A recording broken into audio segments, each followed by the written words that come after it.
కర్నూలు జిల్లా మంత్రాలయంలో గుంతలను పూడ్చడానికి విరాళాలు సేకరించారు.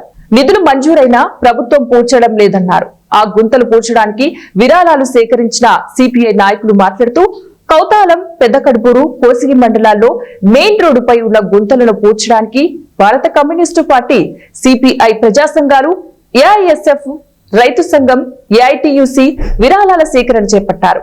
సిపిఐ మండలాల కార్యదర్శి గోపాల్, ఏఐఎస్ఎఫ్ కర్నూలు జిల్లా ఉపాధ్యక్షుడు ఈరేష్ మాట్లాడుతూ కూటమి ప్రభుత్వం అధికారంలోకి రాగానే మొదటి ప్రాధాన్యతగా రోడ్ల నిర్మాణం, మరమ్మతుల కోసం నిధులు మంజూరు చేశారు.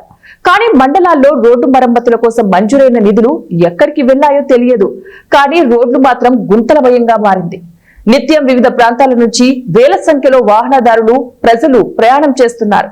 ప్రధాన రోడ్డుపై పెద్ద పెద్ద గుంతలు ఏర్పడ్డాయని, రోడ్డుపై ఏర్పడిన గుంతలను దాటడానికి వెళ్లిన ప్రజలు, విద్యార్థులు, రైతులు, వాహనదారులు గుంతల్లో పడి ప్రమాదాలకు గురై హాస్పిటల్ పాలయ్యారు. అయినప్పటికీ ప్రభుత్వ అధికారులు పట్టించుకోకుండా నిర్లక్ష్యం వహిస్తున్నారన్నారు. అనేక మంది ఇదే రోడ్డు పైన యాక్సిడెంట్లు అయ్యి మరి హాస్పిటల్ చేరుతున్నారు. వాళ్ళను గుర్తించి మరి ఈరోజు భారత కమ్యూనిస్ట్ పార్టీ ప్రజా సంఘాల ఆధ్వర్యంలో మరి ఈ రోడ్డు మరమ్మతుల కోసం ప్రజల ద్వారా ప్రజలు ఇచ్చిన విరాళాలతో ఈ రోడ్డు మరమ్మతులను చేపట్టడం జరుగుతుంది. మరి ఈ ప్రభుత్వాలు కేవలం నామపూర్తంగా మాత్రమే మేము ఆ పనులు చేస్తాం, ఈ పనులు చేస్తామంటున్నారు.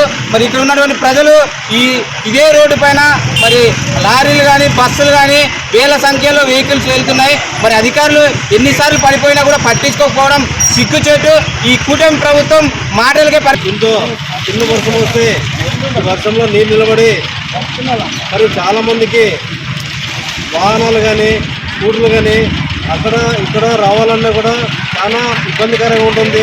చాలామంది ఇక్కడ స్కూటర్ మీద పోయేవాళ్ళు కింద పడడం జరిగింది. మేమేమంటే సిపిఐ పార్టీ